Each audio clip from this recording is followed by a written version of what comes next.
보다 바닥에 내려갈 때가 있잖아요. 바닥에 내려갔을 때 어중간하게 내려가면 다시 올라오는 게 더 힘들더라고요. 바닥에 내려갔다가 하나님께서 바닥까지 내려가게 하시나 봤더니 바닥에 내려가야 거기서 주님 손잡고 다시 올라오는 거더라고요. 그래야 다시 올라왔을 때 올라와서 주시는 축복을 유지를 할 수가 있더라고요. 그러니까 우리는 뭐 아무리 과학이 발달하고 의학이 발달하고 AI가 GPT가 거짓말을 해대고 GPT 거짓말하는 거 아시죠? 걔 믿으면 안 돼요, 절대. 제가 이제 청소년 그 상담사다 보니까 그 진로 상담을 많이 하거든요. 저는 이제 교육청 소속 위센터 이제 상담사입니다. 그래서 이제 아이들을 많이 만나다 보니까 진로 상담을 많이 하다 보니까 유전자에 대해서 정말 우리가 아는 것보다 더 많은 일들이 일어나고 있는데, 그다음에 쭉 공부를 쭉 하면서 막 하면서 제가 깨달은 게 있습니다. 최고의 치료자는 예수 그리스도 외에는 없다는 거. 지식을 알면 알수록, 공부를 하면 할수록, 제가 상담을 지금 25년째 공부를 하고 있거든요. 상담에서 계속 상담 공부를 해야 됩니다. 근데 아무리 공부를 해봐도 예수 외에는 답이 없거든요. 아무리 제가 기법을 가지고 상담해서 내담자들을 만나서 그 사람들 우울증, 장모, 여러 가지 병을 만나보지, 정서적인 병을 만나보지만 모든 정서적인 병의 출발은 불안에서부터 시작이거든요.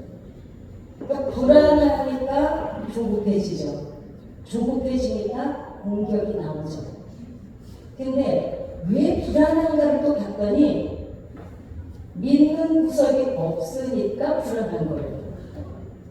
그러니까 예수 믿는 사람들이 왜 이렇게 태평한 거 봤더니 우리 다 표준을 다 물러가잖아요. 왜 그런가 봤더니 우리는 막판에 갈 때가 있는 거예요. 그거 힘으로 오늘까지 버텨낸 거예요. 그래서 그 다음에 아무리 제가 사는 것 학자들 어떤 공부를 계속 해보잖아요. 해보면은 최고의 상담 지침서는 성경 외에는 없어요.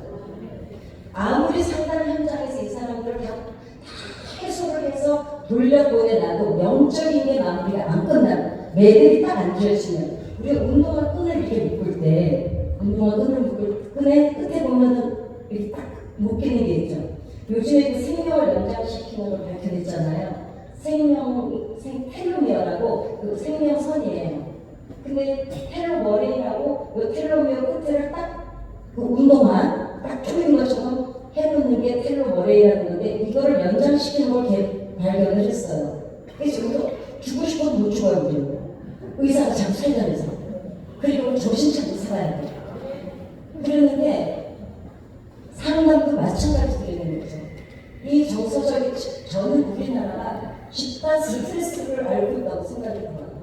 미쳤어요. 그냥 죽여요. 자기 기분 나쁘면 죽고 애라고 해서 죽이고 엘리베이터 앞에서 나 거슬렸다고 죽이고. 지금 우리는 여기서 오물오물 이렇게 사는데 밖은 엉망진창이 가고 있습니다. 왜 그럴까요? 불안합니다. 400만 명이 넘었습니다. 대학 나온 아이들이 그냥 니트족이라고 합니다. 일을 하기 싫어서, 하고 싶지 않아서, 할 마음이 없어서. 일할 곳이 없는 게 아니에요.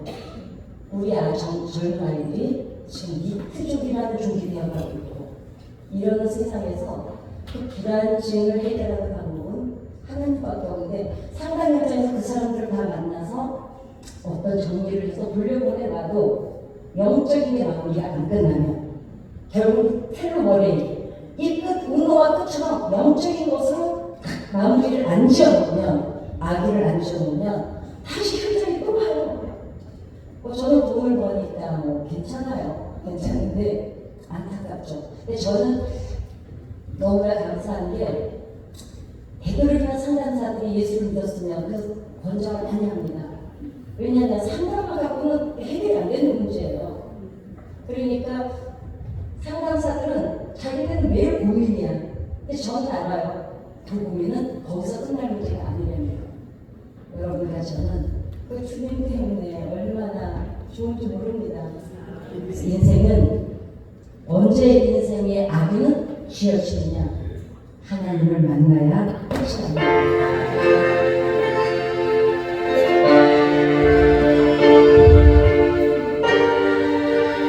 어떻게 소리지 괜찮아요? 모든 것이 끝났다고 말하는 사람들의 말을 듣지 말아라.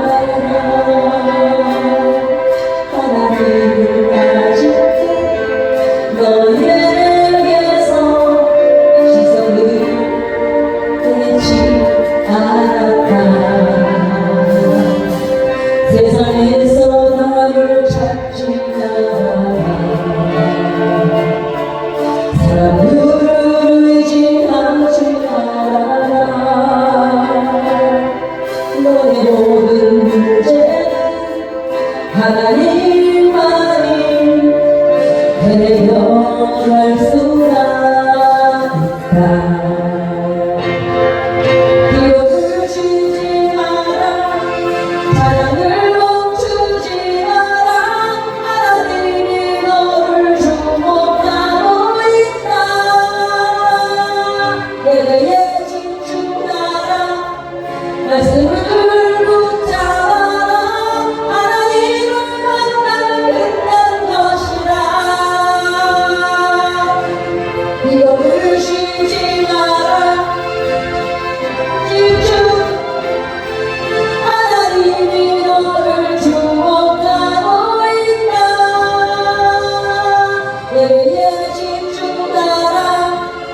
말씀을 붙잡아라. 하나님을 만나면 끝난 것이다. 여러분 이 사실 믿으십니까? 저는 여기서 음악이 잘 안 들려서 묻혀요. 여러분들이 묻히지 말고 들으셔야 돼요. 아셨죠?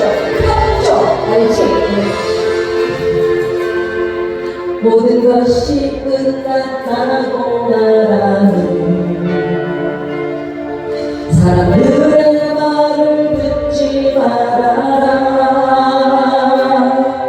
하나님은 아직도 너에게서 시선을 떼지 않았다. 세상에서 나를 찾지 마라. 사람들을 의지하지 말아라. 너의 모든 문제는 하나님만이 해결할 수가 있다. 가는 길 멈추지 마라. 뒤를 돌아보지 마라. 하나님이 너를 주목하고 있다. 의심을 하지 마라. 절대 포기하지 마라. 하나님을 믿으면 끝난 것이다. 가는 길 멈추지 마라. 뒤를 돌아보지 마라. 하나님이 너를 주목하고 있다. 의심을 하지 마라. 절대 포기하지 마라. 하나님을 믿으면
얘기가 아니에요.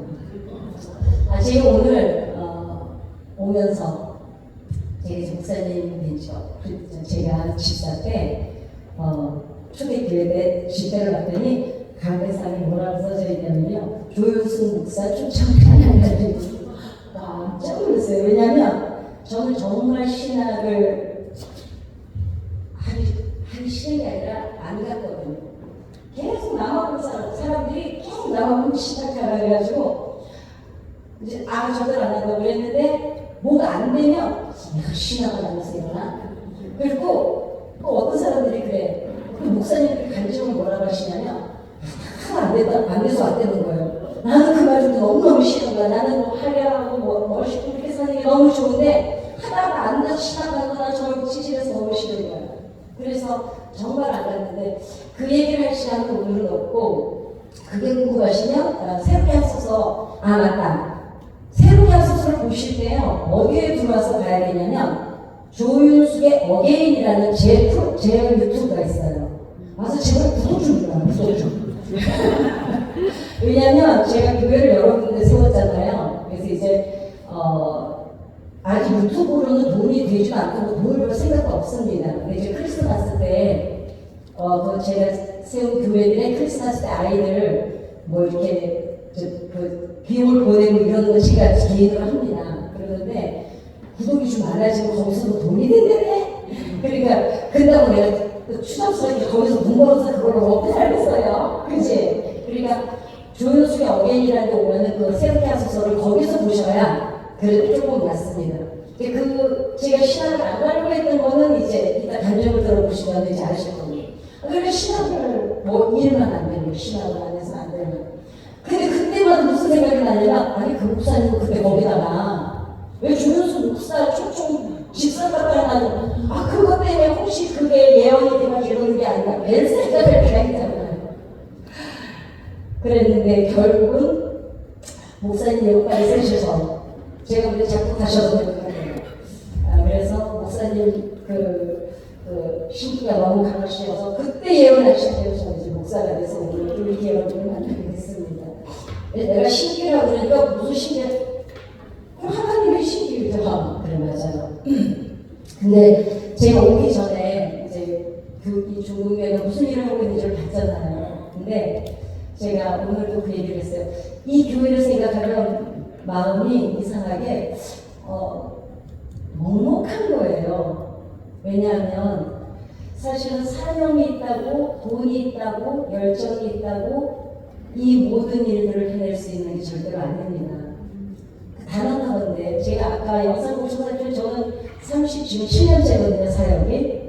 제가 20대부터 시작해서 오늘까지 사역을 왔는데 정말 많은 교회를 다녀봤지만 후대를 위해서 이렇게 준비해 준 교회가 없습니다. 근데 그 일을 여러분 목사님 혼자 하시겠어요? 여러분들이 한 푼 두 푼 헌금을 드렸고 봉사를 드렸고 마음을 드렸고 기도를 드렸고 또 뒤에서 사모님은 사모 목회가 80%래요. 여러분 사모님한테 좀 잘해드리세요. 제가요, 난 별것도 아닌 정말 저 땜빵 목사지만요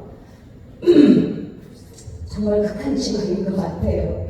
근데 사모님의 눈물이 있었고, 그리고 남자가 가정 가져오셔서 아시잖아요. 남자가 뭘 하려고 여자가 찡찡대기 시작하면 못합니다. 그리고 남자들은요, 딱 애 태어나기 시작하면 그때부터는 큰아들이에요. 그렇기 때문에 목사님이 저 열정과 사랑과 애정과 사명, 이게 균형을 맞춰질 때 그 일을 할 수 있는 거지. 그게 마음먹는 것 때문에 큰 교회들이 돈이 없어서 안 하겠어요. 그런데 그 일을 하는 동안 그런 사람들이 박수를 쳤을까요? 교회 안에서 뭐 불평이 있을 수도 있었고, 왜냐? 사람들은 다 다르니까. 틀린 게 아니라 저 사람이 내 의견에 맞지 않아서 틀린 건 아니에요. 그 사람의 생각이 다른 거지. 그 생각들이, 다른 생각들이 모여서 한 가지 일을 이루어내려니 얼마나 많은 눈물과 인내와 참음과 또 보드로 준비해야 되고 때문에 이해할 수 없는데도 또 하신다니까 따라가기도 하지만, 그러나 더 중요한 거는 여러분 너무 존경스럽습니다. 왜냐하면 저희 교회도 뭐 사람이 많은 교회입니다. 그렇지만 우리 목사님 뭐 하시겠다고 한다고 다 수 있는 게 아니거든요. 도시에서. 근데 저는 정말 놀랐습니다. 근데 이 일이 왜 중요한지 제 관점보다 더 중요하기 때문에 먼저 말씀을 드리는 거예요. 저희가 이제 요즘에 청소년 아이들 제가 상담에 학교에 나갈 때 10년 됐거든요. 아이들한테 꿈을 쓰라 그러면요. 유튜버, 연예인, 아이돌, 돈 많은 백수, 그 다음에 타로 상담사. 타로 아세요? 타로가 너무 유행입니다. 여러분 타로, 나는 목사 찬양이 타로에 밀리는 거 처음 봤어요. 타로 올라오는 1시간 안에 8천만 만 명 이상이 됩니다. 그래서 아이들 새로운 꿈이 생겼어요. 타로 상담사. 그리고 그래서 애들한테 야 그래도 야 돈만 백수가 되려면 뭐가 있어야 되냐 물어보면 몰라요. 물론 아이들은 꿈이 없어요. 왜냐하면 하루에 10번도 변하는 게 맞아요. 그렇지만은 정체성이 없는 게 문제입니다. 물론 아이들은 아직 정체성이 생길 나이는 아니지만 근데 중요한 거는 그 이야기가 아니라 오늘 우리까지 아마 지금 제일 잘 살 거예요. 그런데 이 뿌리는 어디에서 온지 아시죠? 초대교회에 선교사들이 들어와서 복음을 전하고 그 복음을 가지고 기도했던 우리 윗대 부모님들이 계셨어요. 여러분 부모의 기도는 자식 인생의 뿌리입니다. 우리 윗대 부모님들이 내려놓은 뿌리 가지고 우리 오늘까지 먹고 사는 거예요. 그런데 제가 안타까운 건 현재 우리가 암흑의 현상이라고 그럽니다. 암흑의 현상이 뭐냐면 규범이 사라진 시대. 규범이 사라진 시대가 뭐냐면 사람이 마땅히 해야 될 도리를 안 하는 시대가 됐다는 거예요. 그러면 밀레니얼 세대라고 그러죠. 우리 세대가 60대, 70대 우리가 낳은 아이들이 세대. 그게 지금 우리 딱딱 자를 수는 없지만 45세에서 50세, 55, 35세에서 50살 보면 것 같아요. 이제 바뀌어서 좀 많이 왔으니까 이 아이들에게 그래도 여기까지가 아직은 믿을만 해요. 전체는 아니지만 이 세대가 끝나면 우리 내려줄 기도의 어머니들이 없습니다. 그런데 지금 그 포괄적 차별금지법 그거 정말 끔찍한 법입니다. 여러분 미국에는 성벽이 31가지가 있습니다. 미친 거 아니에요? 하나님이 우리를 뱃속에서 넣으시고 일주일 안에 여자와 남자로 만드시고 그 다음에 성별은 2개밖에 없어요. 그 다음은 자기네들이 취향이에요. 근데 미국에는 성별을 우리는 어디 가서 성별 못 써요? 남자, 여자 그걸로 끝나잖아. 여러분 미국은 31가지입니다. 이런 세대에 지금 우리가 지금 믿음의 조상이라고 이 자리에 앉아 있습니다. 그렇기 때문에 이 묵직한 사명을 감당하신 목사님과 재직과 여러분들이 그냥 제 마음을 먹먹하게 합니다. 그래서 저는 그냥 이 교회는 그냥 왜 그런지 모르겠어요. 아마 이 하나님이 여러분들 이심전심 아버지 마음은 우리 마음이니까 하나님도 아마 여러분들을 보시면서 고맙다. 왜냐 지금 점점 하나님보다 저리난 일 세상이 더 많잖아요. 그리고 하나님 없어도 편안한 일이 너무 많잖아요. 우리 때까지만 해도 비가 안 오면 어떻게 했어요? 교회 다 몰려서 기도했어요. 저는 제일 미안한 데가 기상청이에요. 기상청. 내일 분명히 태풍 온다 그랬는데 우리 내일 수련회 가야 되잖아. 오늘 어떻게 해요? 다 모여서 통성 기도하잖아요. 내일 어떻게 해요? 수련회 가잖아요. 우리가 가까우잖아? 비가 그렇게 온다? 사람들이 기상청 욕을 얼마나 하는지 몰라. 저분들 뭐 슬퍼 들여놓으면 뭐 하냐. 근데 그 사람들 문제 아니죠. 우리는 알아요. 우리 기도가 하나님이 들어주신 것. 우리 때까지는 돈이 없으면 ATM이 안 갔어요. 미즈 사람 이 제2금융은 안 갔습니다. 어디부터 왔어요? 교회부터 왔어요.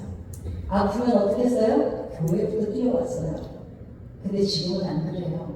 아이들 문제가 아닙니다. 시대가 그래요. 그러면 요즘 큰일 났네? 큰일 나진 않았어요. 우리가 이제는 정말입니다. 어미잖아요.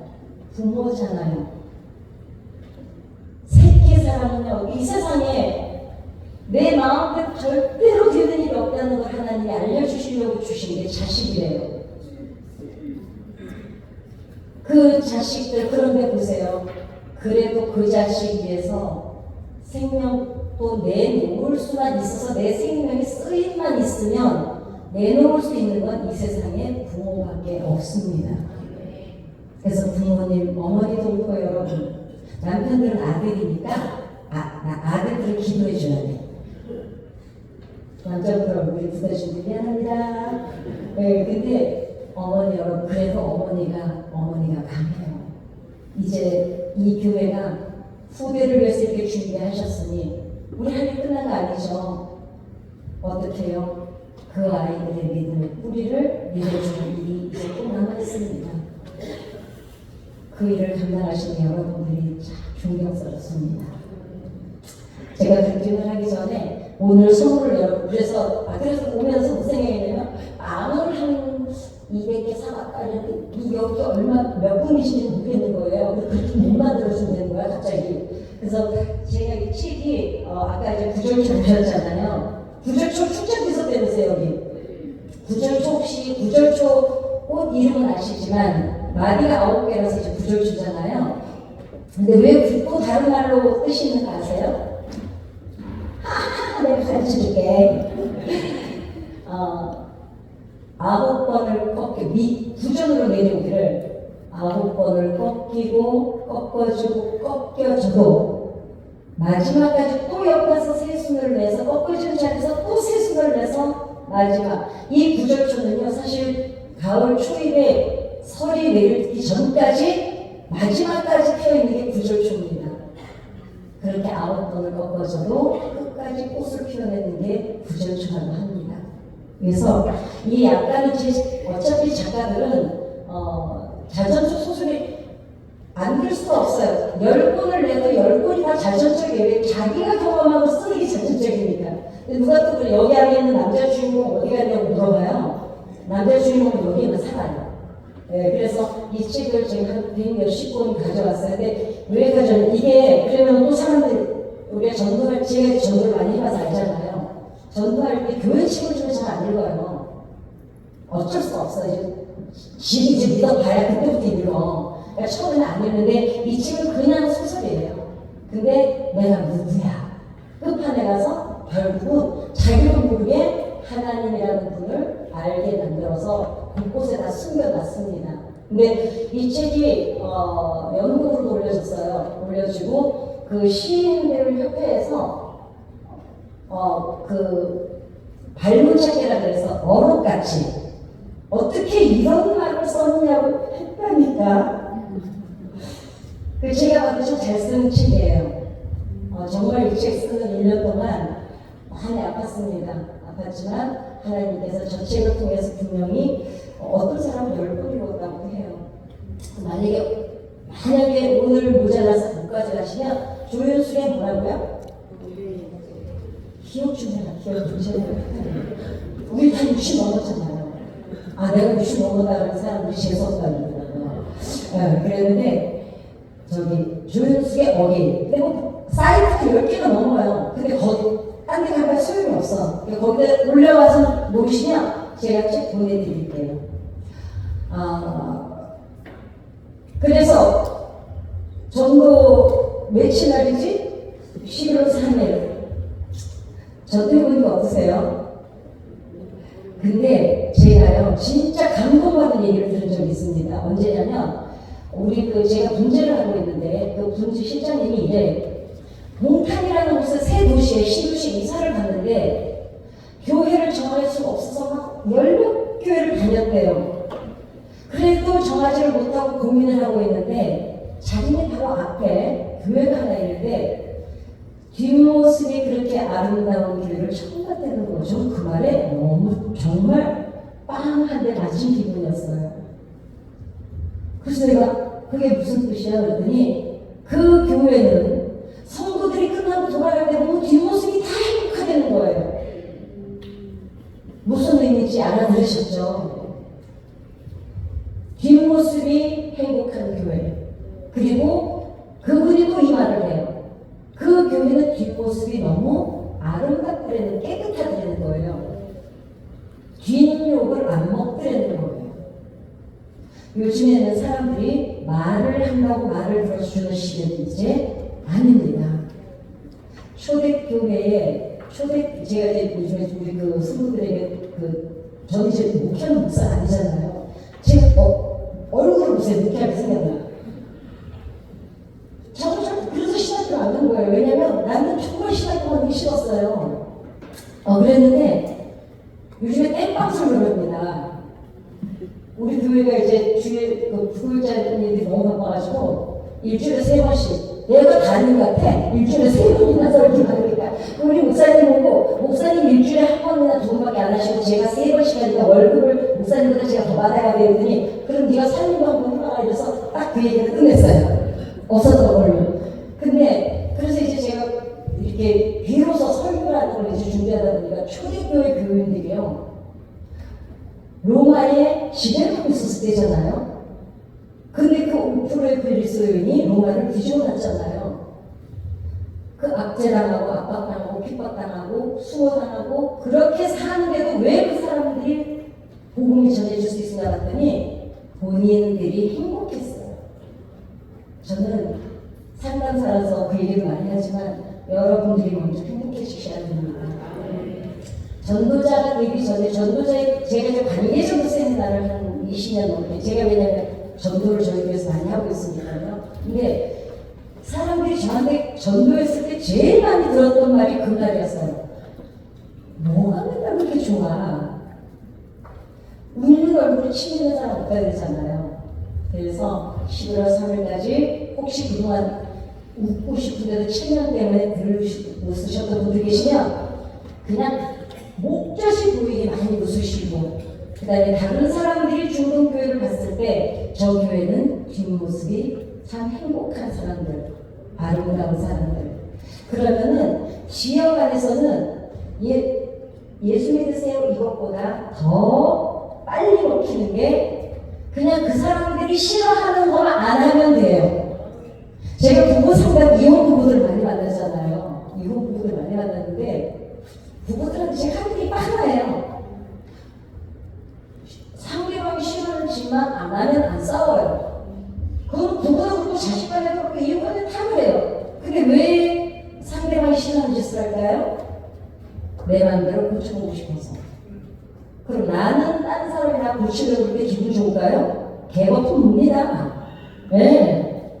그러니까 그것만 욕심을 내려놓으면 절대로 부딪힐 일이 없습니다. 더군다나 전도자는 남이 싫어하는 행동은 정말 하지 말아야 됩니다. 나 때문에 누군가가 걸림돌이 된다면 하나님께 너무 죄송하잖아요. 어머니들의 기도가 왜 중요하냐면 저는 12살 때 고아가 됐습니다.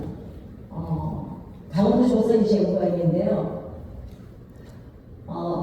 우리 엄마 아버지가 수해 때문에 돌아가셨어요. 저희 집에 5남매였는데 다 이제 헤어졌습니다.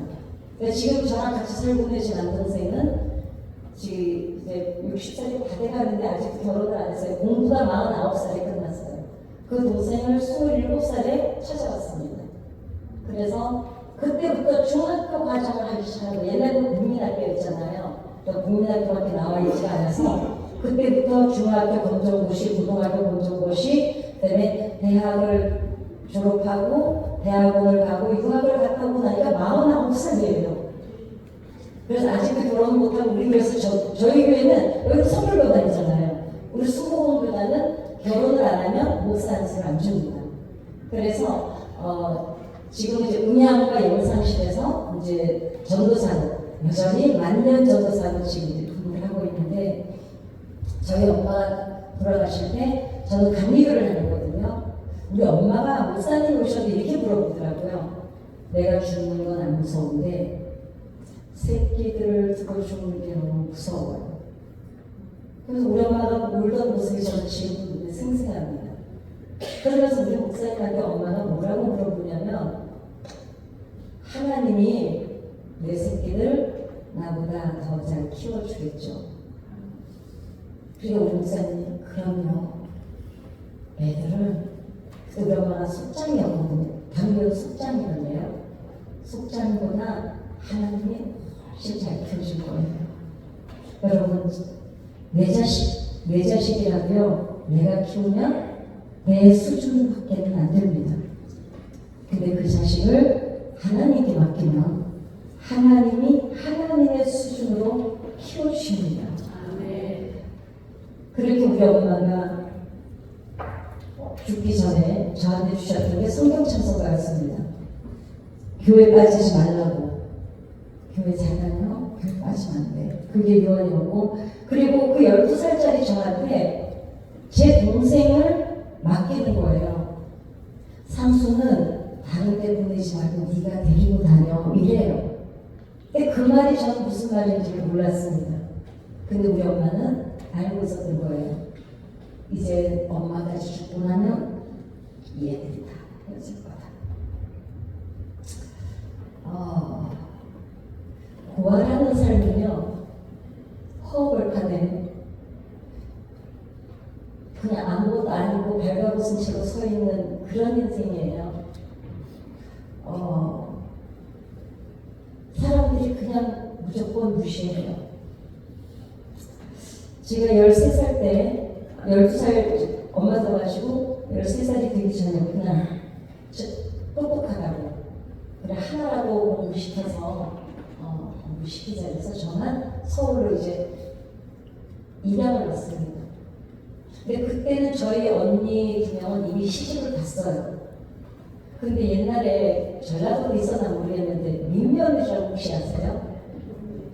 우리 엄마가 자기가 죽을 걸 아니까 16살, 17살짜리 두 딸을 민면으로 보낸 거예요. 그 민면으로 가 있는 어린 아이들이 우리 동생들을 맡을 수가 없잖아요. 그래서 이제 저만 서울을 갔는데, 제가 엄마 아버지가 죽고 우리 형제들이 헤어질 때는 가난하게 제일 무섭더라고요. 가난한 건 절대로 안 되는 거구나. 왜냐면 가난하니까 다 헤어지잖아요. 근데 서울에 와서 12살짜리가 이 세상을 마주해서 깨달은 게 뭐냐면, 가난한 것보다 더 무서운 게 사람이 보고 싶을 때 보지 못한다는 것을 13살 때 저는 알았습니다. 제가 상담을 공부하게 된 동기가, 제가 12살부터 우리 엄마 죽는 걸 봤고 우리 아버지가 죽는 걸 봤거든요. 그때부터 저는 우울증이라는 걸 앓기 시작했는데, 제가 어렸을 때는 우울증이라는 병명이 없었습니다. 그리고 대인 기피증은 싫어서 안 만나는 거예요. 대인 공포증은 사람이 무서워서 안 만나는 거거든요. 우울증, 불안장애, 분리불안장애, 고소공포증, 공황장애, 대인공포증, 정서적인 모든 정신병은 경계성을 다 가지고 있었습니다. 그래도 저는 그게 내 성격인 줄 알았지 내가 어디가 아픈 줄 몰랐어요. 너무 우니까 제가 정말 예수 믿기 전에는 제가 인상이 그냥 딱 볼 때 그게 만만하지 않습니다. 근데 제가 원래는 이렇게 강한 인상이 아니라 쌍꺼풀이었습니다. 제가 쌍꺼풀이었어요. 쌍꺼풀이었더니 인상이 많이 달라지는데, 그 전에는 정말 키메라처럼 화장을 하고 살았어요. 왜냐면 사람들이 나 무시할까봐. 그래가지고 이제 그때 어린 마음에 사람이 그리운데, 그 그리움의 그 강도가 어느 정도냐면 죽을 것. 그러니까 어린애가 무슨 생각이 드냐면 죽고 싶다는 생각이 드는 거예요. 왜냐면 그 고통이 너무 힘이 믿습니까? 차라리 죽었으면. 여러분 요즘에 아이들이 면도날로 굶는 거 아세요? 어른들이 그래요. 도대체 지가 어린 게 뭐가 그렇게 힘들어서 면도날로 굶냐고. 근데 그 아이들 생각을 해보면 왜 굶냐면 아프지. 그러면은 긁는 고통을 느끼는 동안은 마음의 고통을 잊을 수가 있으니까. 근데 아이들은 가장 모르는 게 첫 번째가 누군지 아세요? 그 아이에 대해서 엄마가 제일 몰라요. 엄마는 그럴 리가 없다는데 얘가 원하는 걸 알려준 적이 없다는 거예요. 아이들이 얼마나 힘이 들면 자해를 하면서 그 자해하는 동안에 피를 보고 고통을 느끼느라고 자기 마음이 그때서는 조금 그 고통에서 벗어난다는 게 부모가 이해를 못해요. 근데 저는 알아요. 그게 어떤 건지 그 마음이 어떤 건지를 저는 알아요. 저는 애들 하고 그냥 울어요. 그랬구나. 근데 그 말을 엄마 아이 들으면 내 우리 아이들은. 근데 엄마는 내가 너한테 못해주게 뭐가 있는데. 그 유년 청소년기를 지나서 대학 2학년 때 저를 입양했던 부모님이 저를 파양을 했어요. 사업을 하셨는데 다 부도가 나서 외국으로 가면서 저만 버리고 간 거예요. 아침에 같이 밥을 먹었는데 학교 갔다 오니까 아무도 없는 거예요. 빚쟁이들만 와 있는 거예요. 그리고 이제 피아노 책 속에 통장 하나 하고 편지 하나 데리러 올게. 근데 저는 지금도 그러니까 제 가까운 사람이 외국으로 간 적이 없어서 그러는데 내 가까운 사람, 내가 소중하다고 생각하는 사람이 외국으로 간다고 그때부터 막 부산증이 오는 거예요. 근데 이상하잖아요. 어른이 돼서 제가 이제 60이 넘어서 지금 이제는 장년의 나이를 향해서 가는데 여러분 왜 무의식 속에 아직도 그 부모님을 기다려요.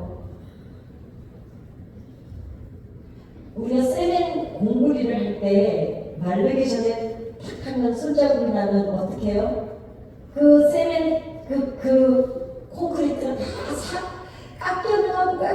깎여나가서 없어져야 그 손자국이 없어지죠. 트라우마가 그거예요. 누가 엘리베이터 앞에서 따귀를 맞았대요. 모자 쓴 놈한테. 이 사람은 그다음부터 모자 쓴 사람하고 공포가 오는 거예요. 사람들이 기도하면 되지 왜 그까짓 걸 못 이겨 하고 너도 당해봐야 돼. 그러면 사람은 어디 좌측 전측 대상이라는 게 있거든요. 그거는 주먹으로 맞았을 때 상처는 빨리 잊어요. 왜 옛날에 그러잖아요.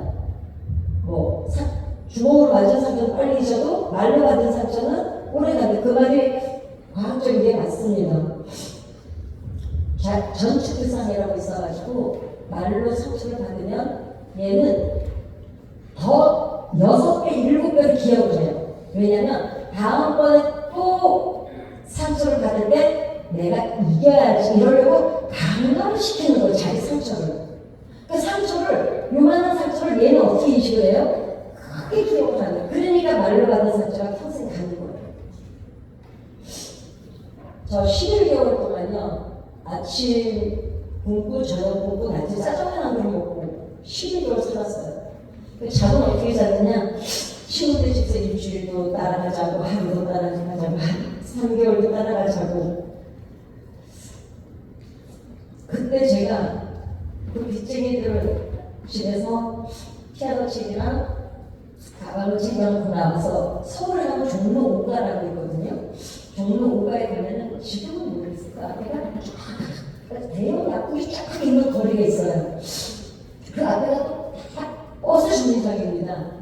제가 거기에서 5시간을 서 있었거든요. 버스가 수십 대가 지나가는데 제가 탈 버스가 없는 거예요. 4시간을 생각했어요. 버스를 보내면서 내가 어디 갈 데가 있나. 아무리 생각해도 내가 그 버스를 타고 가야 하는 목적지가 없는 거예요. 5시간이 넘으면서 알았어요. 그 서울에서 내가 갈 곳이 없는 게 아니라 나는 이 세상에 아무것도 갖고 싶어. 사람들은 그때 내가 절망했잖아. 그런데 절망했다고 말할 때는 절망한 게 아니에요. 화가 날 때는 절망한 거 아니에요. 홧김에 살아요. 누군가 붙잡고 나 힘들다고 말할 때는 그 힘으로라도 살아요. 정말 절망은 아무것도 없는 거였어요. 그냥 아무것도 없는 거. 하루 시간이 되면서 그때 생각했어요. 이제는 정말 죽자. 근데 그 죽음이라는 걸 좀 12살 때도 생각했거든요. 우울증이었으니까. 근데 몰랐잖아요. 우울증인지. 병명도 없었고. 한강다리를 한가운데로 갔는데 물이 너무 무서워서 못 빠져 죽겠는 거예요. 그래가지고 거기서 생각해. 물이 무서워서 못 죽겠다. 발 끄는 거야. 가서 어디 갈까 친구도 생각하고 생각했는데 그래도 내가 지금 이 상태로 갈 수 없는 거예요. 그러면은 다시 죽자. 다시 또 가운데로 가요. 그걸 한 6번 하고 나더니 어두워지는 거예요. 여기가 좀 분산이면 바다가 있죠. 여러분 이따가 끝나고 꼼꼼해졌을 때 바닷가 한번 가보세요. 이 물이라는 게요. 낮에 보는 거랑 밤에 보는 거랑 완전 다른 거 아시죠? 꼼꼼해져가지고 이제 진짜 정말 꼼꼼해지면 정말 중요해지잖아요. 진짜 가운데 갔는데 죽어도 못 죽겠어요. 낮에 무서워서 못 빠져 죽었는데 밤에 보니까 너무 무서워서요. 차를 있잖아. 저기 빠져 죽지 않고 땅으로 죽는 게 날 것 같아가지고 나왔습니다.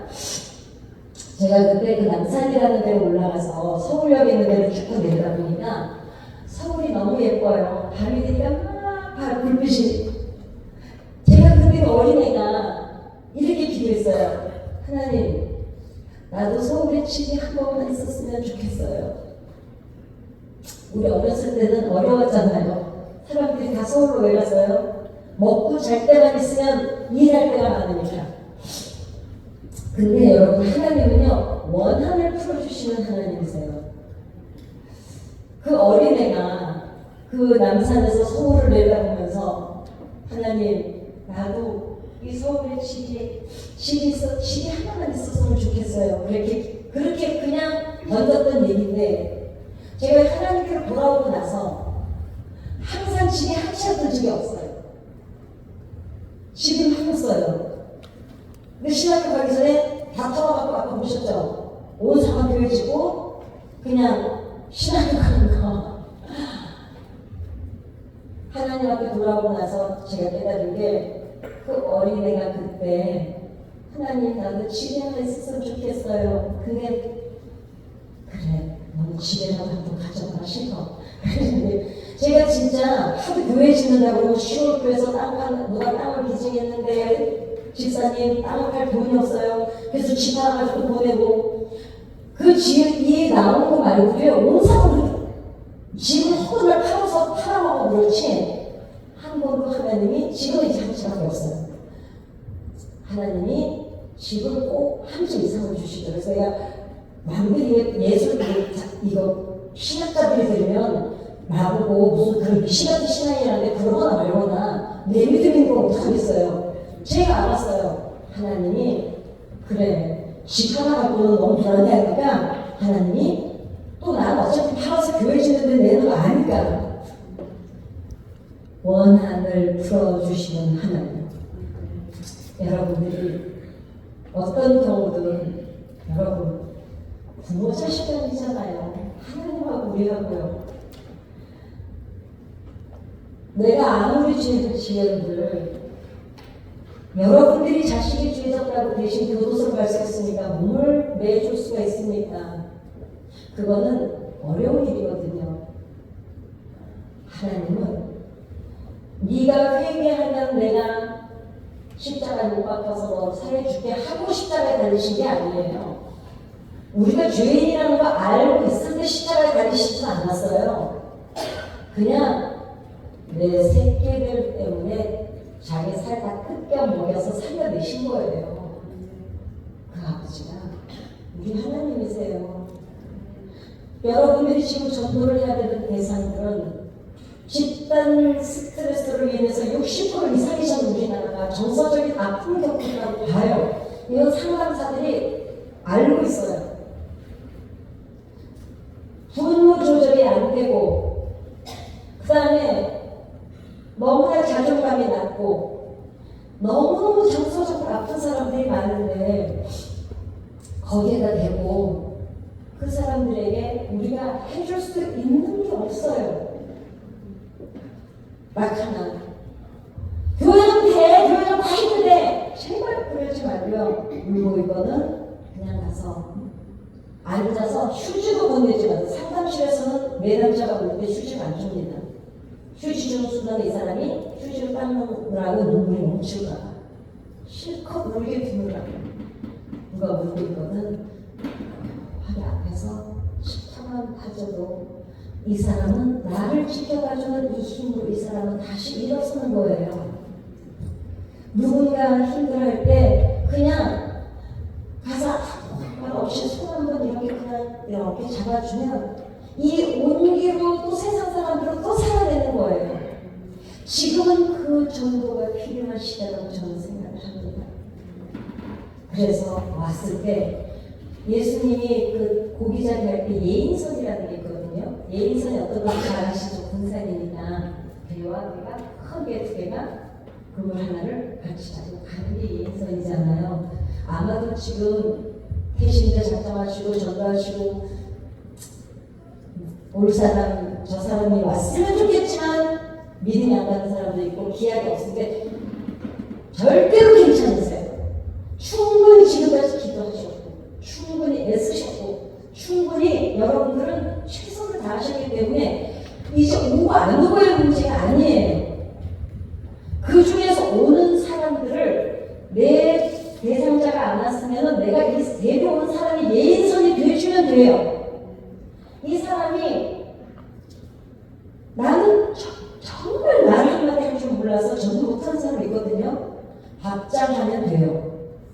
왜냐면 우리 교회는 밥신자가 되게 많아요. 교회만 맛있어서 꼭 교회 와서 방문을 하고 그런 사람도 있어요. 어쩔 수가 없어요. 근데 뭐라고 할 수가 없죠. 그러다가 예수 믿게 됩니다. 그 다음에 제가 어린애를 전도를 했더니 화장실 교회 건축하느라고 임시 화장실 썼거든요. 6살 애가 화장실 더럽다고요. 우리 교회 안 온다고 해서 딴 교회로 보냈어요. 나는 아무것도 정말 짜증 할 줄 아는 게 없어. 화장실 청소 깨끗이 하면 돼요. 저 신학교 가서 저희 교회 신학교 가서 1학년 때부터 저희 교회 화장실 청소 제가 했어요. 제가 결벽증이 있어가지고 깨끗하게 하는 건 최고거든요.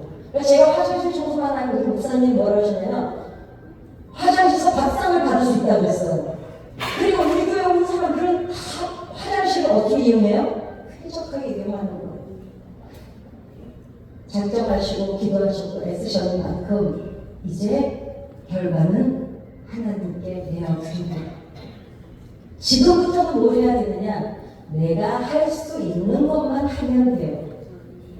남이 하는 것까지 하려고 하니까 힘이 들고 싸움이 나고 고치려고 그러고 부부싸움도 나고 이유가 돼도 싸움 나거든요. 그냥 다름을 인정하고 저 사람이 저거 잘해? 제가 못하는 거 네가 하는 거 있잖아요. 제가 밥을 못하거든요. 내가 밥 못하는데 이거 너무너무 좋아하는 여자들이 많은 거예요. 야, 네가 밥까지 잘해서 재수없어 어떡할 뻔했네요. 근데 저는 밥 못하는 걸 잘하는 걸 알아요, 이제는. 왜냐면 남이 너무 좋아하더라고요. 자기가 잘하는 걸로 최선을 다하면 거기에 하나님께서 기름 부어주셔서 하나님은 우리가 뭘 하든 그분은 그분의 시간을 찾아가신다는 겁니다. 그 상급은 그러나 반드시 주신다고 약속한 게 행한 대로 일한 대로 심은 대로 주신다고 하셨는데 그 상급을 뭘로 주시라고 했더니 자식들이더라고요. 왜냐하면 자식들은 상급이고 기업이잖아요. 제가 부모님들을 상담하면서 보면은 100% 이렇게 말합니다. 네가 잘 되고 자식이 되고 내가 잘 돼서 자식을 도와주는 게 좋을까? 나는 좀 고생해도 되지만 자식이 잘 돼서 자식이 잘 돼, 내가 좀 고생해도 얘가 잘 되는 게 좋을까를 물어보면 99.9%가 1% 정신 나가는 거 하나만 빼고는 나는 고생을 해도 좋으니 내 자식이 살게 된다는 거예요. 이게 이 세상에서 하나님께서 하나님을 알아볼 수 있는 방법이 없기 때문에 부모를 주셨다는 거예요. 부모를 보면 하나님 사랑을 느낄 수 있다는 거예요. 그렇기 때문에 왜 기업이고 상급회가 봤더니 우리가 기도하고 복음 전하느라고 애쓰고 목사님과 같이 저 후대를 위해서 정말 저는 너무 존경해요. 저는 정말 이제는 어디든지 가서 이 얘기할 거예요. 정말 저는 여러분을 너무 존경합니다. 이 교회를 너무 존경합니다. 왜냐하면 저는 청소년 사역을 하기 때문에 지금 청소년 문제가 얼마나 심각하고 후대의 신앙 문제가 얼마나 심각한지를 너무 뼈저리게 현장에서 보고 있거든요. 그렇기 때문에 여러분들이 심은 대로 행한 대로 일한 대로 갚아주시는 하나님께서 반드시 여러분들이 애쓴 것을 자식들의 부모 그렇잖아요. 얘네들이 나한테 효도 안 해도 괜찮아요. 근데도 이상한 1% 있어요. 근데 지네끼리 우리 애가 조금만 부모는 뭐라 그래요? 나한테 음식 하나 입에 안 넣어줘도 괜찮아. 니네만 잘생겼네. 그 상급을 우리가 심어놓은 상급을 여러분의 후손을 통해서 갚아주실 걸 저는 믿습니다. 그래서 세대소설을 조윤숙의 뭐라고? 예일에서 들으시고요. 오늘은 이제 어찌됐거나 제 간장 그 마무리 해줘야 되겠구나. 깜짝이야. 네, 그래서 제가 그러나 저러나 어찌됐거나 하나님께서 저를 이제 이상하더라고요. 부모가 기도해놓은 자식은요, 내가 포기를 하는데 하나님이 저를 포기를 안 하세요. 여러분들 지금 자식들이 여러분 마음에 믿음이 다 마음에 드세요? 안 들어요. 걱정하지 마세요. 자식들은요, 부모가 살아있는 동안에는요, 지 믿음으로 못 살아요. 누구 믿음으로 살까요? 부모 믿음 먹고 살아요. 그다음 부모님이 안 계시면 그때는 지가 다시 부모 노릇해요. 그러니까 권사님들한테 100%다 하시는 말씀이 마음에 들어요가 별로 없어요. 왜냐? 우리 때는 그렇게 안 믿었잖아요. 그런데 우리 때는 우리 문화가 있었고 지금 아이들은 지금 문화가 있어요. 요즘 애들 큰일 났다는 중학생 애들 보고 청소년들 큰일 났다 그러잖아요. 그 애들 문제가 하나도 없어요. 애들은요. 그 애들을 가르치고 나서 가르치고 세상에서 그 아이들한테 나쁜 짓을 하는 건 어른들이에요. 여러분 아이들이 담배 피울 수 있어요. 머리에 피도 안 맞고 요즘 담배 그냥 우리 때도 다 피웠어요. 담배 사준다고 아저씨들이 여자애들한테 가슴 한번 만져줄게, 담배 한 번 사줄게. 그것도 담배 사주라고 2,000원 받아요, 그 아저씨가. 담배 사주라고 범죄 조직에 끌어들이고. 이런 세상에 무슨 방이 그렇게 많은지, 키스방, 애무방, 무슨 방. 카운터에 앉아있는 사람이 다 그 아이를 키울 수 있는 어른들이에요. 그 아이만한 자식을 가진 부모들이 거기 앉아서 돈 받고 앉아있어요. 애들 문제가 아닙니다, 여러분. 이제는 교회가 잠잠하면 안 됩니다. 이제는 우리는 나가서 저항하고 싸우는 사람들은 아니에요. 예수님 마음이 아니었으니 어떻게 해야 될까요? 이제는 이제는 내려줘야 돼. 왜냐면 아시잖아요. 먹고 살기 편해지면 기도 솔직히 덜합니다. 솔직히 덜해요. 진짜 그래서 고난이 그래서 축복인 거예요. 그나마 고난이 있어야 내 영성이라도 지키니까. 그런데 고난이 없는데도 지키는 영성을 가진 분이 정말 성숙한 믿음이겠죠. 노인이고 어른이 있대요. 노인은 늙으면 다 누구나 노인이 돼요. 그러나 어른은 존경을 받을 때.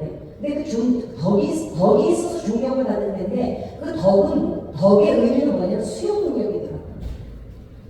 어른들이 꼰대짓 한다고 하잖아요. 그거 왜 그래요? 수용을 하지 않기 때문에 아이들.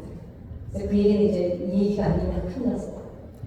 저는 그렇게 해서 대학을 졸업을 해야 되잖아요. 피아노 전공자는 레슨을 안 받으면 전공을 할 수 없어요. 그런데 제가 왜 우리 어머니 기도를 강조를 하냐면 곳곳에 하나님이 길목마다 사람들을 필요할 때는 사람을 숨겨놓으시고 물질이 필요할 때는 물질을 놓으시고 그냥 하나님이 악성하시면서 목공하시는 느낌. 그리고 저는 내 졸업을 하고 나서 결국은 잠깐 선생님을 했지만 가수가 되기 위해서 커피숍에서 피아노를 치면서 노래를 부르다가 결국 미용업소로 빠져서 강남에서 제가 3년을 룸사롱이라는 업소를 했습니다. 그러니까 솔직히 말하면 직접 나가서 장사를 해본 적은 없어요. 왜냐면 20대가 뭘 알겠어요. 제가 이제 돈을 제 스폰서가 내주고 제가 한국인연을 진짜 잘 부릅니다. 지금에 옛날에는 한국인연 부르면 제가 막 소름이 끼쳤거든요. 지금은 한이 없으니까 그 간지가 안 나와요. 근데 제 한국인연을 듣고 정말 일본에서 그 오사카에서 5짜리 들어가는 재벌이 007 가방에 만행이 15만 8천 원 할 때거든요. 그때가 그걸 한 가방씩 들고 결혼하자고 한 사람도 있었어요. 그게 인증이 제 어게인에 가보고 있어요. 우리 목사님이 그 선생님을 너무 잘 알아서. 그런데 저는 그때 지금 같은 그때 믿음이 더 좋았던 것 같아. 나는 동서가 하나님을 찬양하겠다고 36년 전, 만 88년도에 하나님 앞에 돌아와서 36년, 헬스런지 37년 됐나?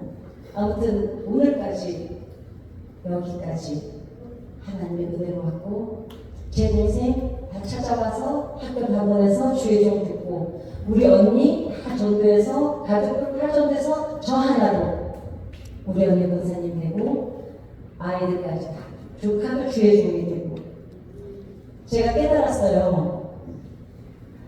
돌아와서 보니까 제가 시인으로 등단을 하고 작가가 되고 극동복고 극동방송 주연수계 찬양여행 사랑과 기쁨 가득 뭐 우리교회 좋은교회부터 진행자로 일반 라디오 경기방송 99점 FM 99점 진행자로 방송 20년 작가 하는데 제가 뭘 깨달았냐면 우리 엄마가 나를 키웠으면 나 어디 지금 그냥 농사 짓는 남자들 시집가서 안 농사 짓고 있을 거예요. 지금 나 오늘 정선에서 강냉이 키우고 있겠지. 보세요. 하나님께 맡겨진 하나님의 약속된 자식들은 하나님이 여러분 정말 젊은 엄마들 계시죠? 다 30대네. 봐요. 아이에게 1%의 가능성을 하나님 손에 들려드리면 하나님께서 그 1%의 가능성을 몇백 프로로 사용하실지 알 수가 없어요. 저는요 하루에 때 글짓기 한 번에서 딱 3번 한 적밖에 없어요. 저는 5살 때부터 노래를 했기 때문에 저는 가수가 천직인 줄 알았어요. 그런데 제가 그 접수검사를 하잖아요. 상담사니까. 여러분 노래가 3번째예요. 하나님께 돌아오니까 저를 들어서 어떻게 쓰시냐면 작가로 쓰시고 방송 진행자로 쓰시고 그 다음에 상담을 공부해서 지금 미술신 슈퍼바이저로 상담사를 하시고 봤더니 내가 할 줄 아는 이 한 가지 말고도 하나님은 내게 주신 작은 씨앗 그것까지도 다 끄집어내서 하나님이 쓰시고자 하는데 쓰시드리는 거예요. 여러분의 후손들을 하나님께 맡겨드릴 때 그 부모의 기도가 뿌리가 내려진 아이들은 열매를 어떻게 맺냐면 이 열매를 하나님이 말대로 다 하시려는 거죠. 그런데 어때요? 우리는 기뻐해야 됩니다. 바람이 불고 비바람이 치면 가지가 부러질 수는 있지만 기도를 해놓은 아이들은 뿌리가 꽂히지는 않다는 거죠. 그래서 오늘 저는 목사가 되었고 상담사가 되었고 가수가 되었고 작가가 되었고 우리 이제 알 것 같아요. 제 믿음이 아니에요. 우리 엄마가 죽기 전에 하나님이 내 새끼를 나보다 더 잘 키워주겠죠. 약속의 하나님께서 다윗에게 말씀하셨잖아요. 이 후손들이 잘못하면 인생, 채찍, 사람의 막대기를 사용해서라도 고쳐 쓰지 죽이지 않겠다고 했던 이스라엘이 이제 이스라엘이 고쳐 여러분의 후손들이 그 하나님 앞에 모양대로 엄마가 발견하지 못한 재능까지 다 찾아내서 쓰시는 하나님 앞에 여러분들의 후손을 맡기시고 우리가 해야 될 일은 교회가 든든히 서가는 게 그리고 저 사회를 위해서 복음밖에는 방법이 없는 저 망가져가는 사회를 위해서 우리는 지금 할 수 있는 게 이웃들에게 가서 뒷모습이 아름다운 교회 사람들에게 칭찬 듣는 교인 그럴 때 걸어다니는 작은 예수 걸어다니는 복음이 될 줄 믿습니다. 찬양을 하고 싶은데요. MR이 도저히 마음에 안 들어서 못하겠습니다. 혹시 찬양을 듣고 싶으시고 거기에 다 올려졌으니까 사이트에서 들으시고 여러분 정말 여러분 제가 여러분들에게 박수 쳐드리고 싶으니까요. 제 박수 좀 받아주세요. 고생하셨고 잘하셨어요. 정말 전라도의 이거 자랑이 아니에요. 여러분 교회가 하신 일은 대한민국의 자랑이고 하나님 나라의 자랑거리세요. 제가 박수 쳐드릴 거예요.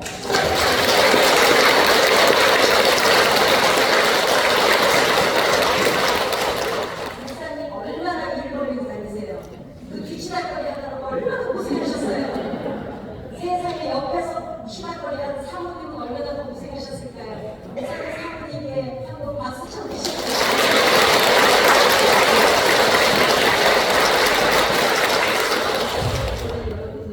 정말 존경합니다. 여러분 감사합니다.